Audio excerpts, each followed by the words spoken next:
Thank you, everybody. 大家晚上好。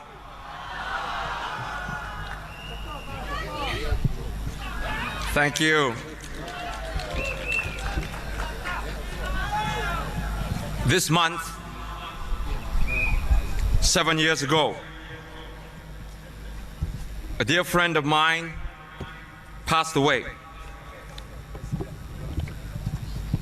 I want to read to you the letter that I wrote to him, and I want to dedicate this rally speech of mine in honor of his memory. Dear Mr. Jayaratnam,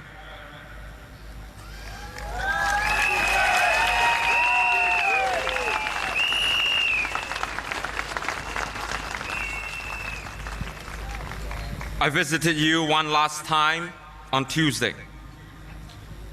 I've never seen you so peaceful and contented. This is such a change from all the years that we've been working together.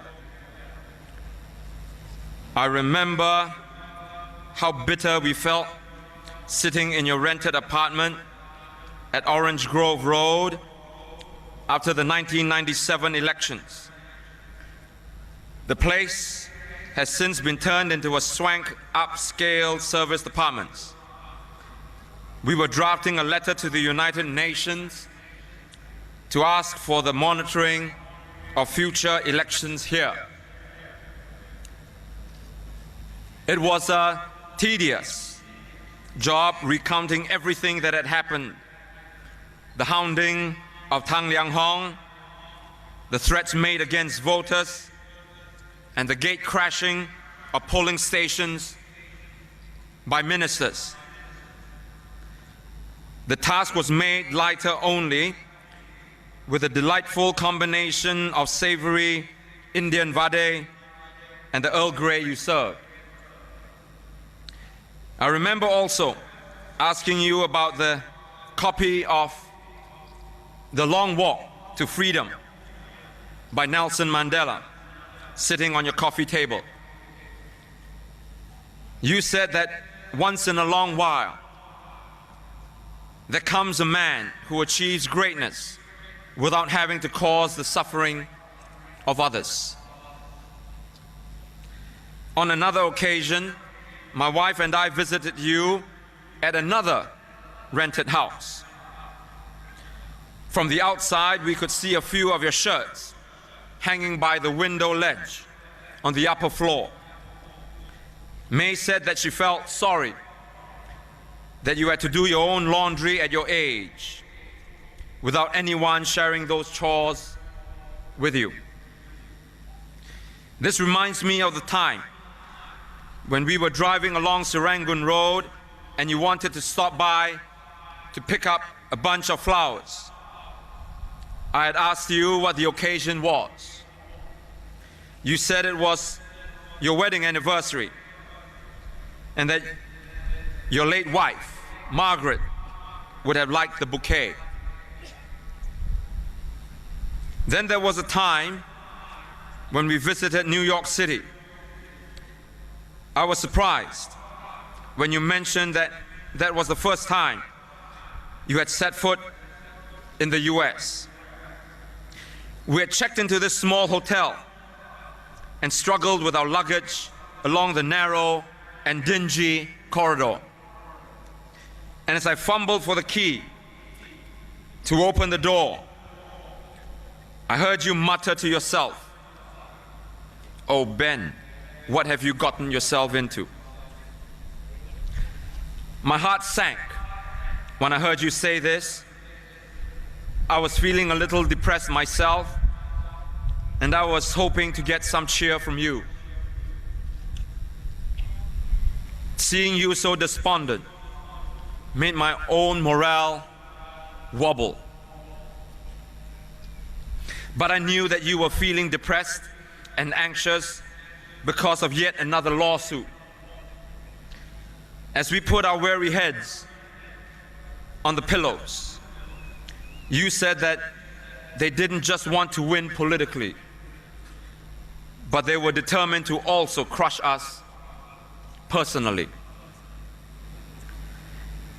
We made a pact that night that while we may not yet be able to beat them politically, we would not allow them to defeat us on the personal front. They may take away all our possessions, but they will never take away our will to speak up.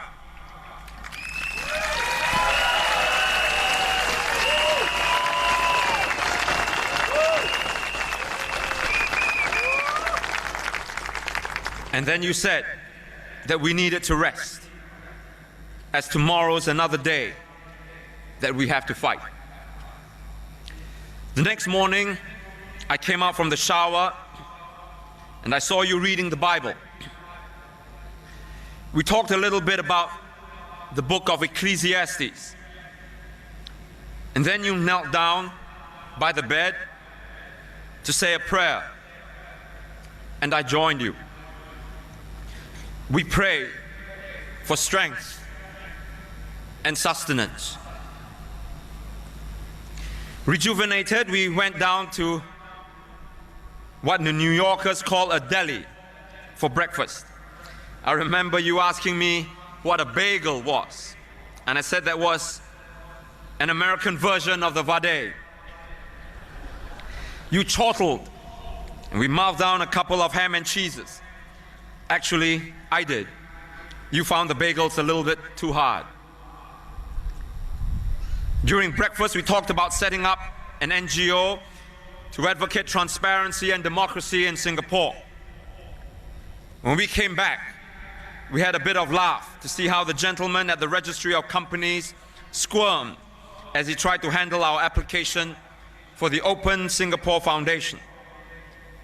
After rejecting the term foundation, institute, and a couple of others, the ROC finally allowed the use of center. And thus was born the first human rights NGO in Singapore.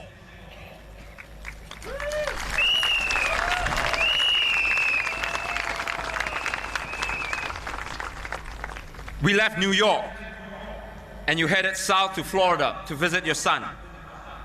When you returned, you bought my daughter a little pink teddy bear. It squeaks when you press its tummy. When she was a little older, we told her who bought it for her. She named it JB Bear because she couldn't quite pronounce your name. My wife said that it was funny to think of this cute little pink bear and picture you at the same time, a big elderly man with bushy hair and your trademark mutton chops. Several months later, your worst nightmare came true. You were found guilty of defamation again. And you now had to vacate your seat in Parliament for the second time. I remember talking to you on the phone after your appeal was rejected. You sounded so crestfallen. I had asked you if you wanted to talk, but you said that you just wanted to be alone for a while. The next day, we met for lunch near your office at Northbridge Road. We got into a heated argument. I had asked you not to continue paying the money and playing into the hands of the PAP. I knew you were angry at me for saying so, but I also knew that you wanted me to be honest with you. Through the years, we have had our clashes and disagreements, but we always knew that we were locked in spirit and that we would always remain true to each other and to what we believed in. No matter how serious our disagreements, we always stood on the same side. As you lay down to rest, democracy is not yet at hand. But don't you ever believe those who say that your fight on earth was irrelevant and personal. Nothing could be further from the truth. You have inspired an entire generation of Singaporeans, and we will keep the fight going.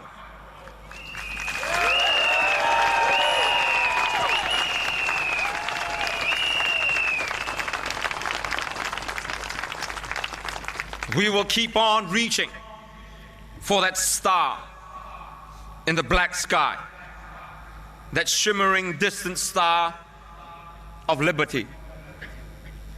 If we are closer to touching it, it is because we stand on your shoulders. Your legacy and walk on earth will not only remain, but it will glow. You have left a void that cannot be filled. I think of that night in New York when we pledged not to let them defeat our persons. You've kept your end of the pact. They may still have the power, but boy, you sure showed them what a fighter for truth is. You leave us with honor and dignity. No one could buy you over, and no one did. And even though you did not possess millions in your bank account, the treasure which you have stored is with you today and forever.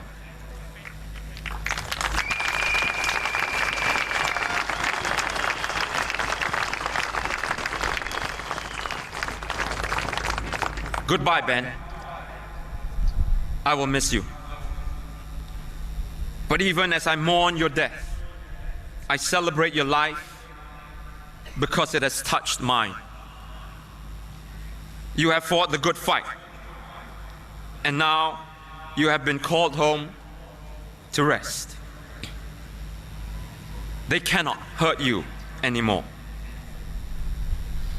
Until we meet again, dear friend, I will always remain yours in justice and freedom. Soon Juan. Thank you. Good night, everybody.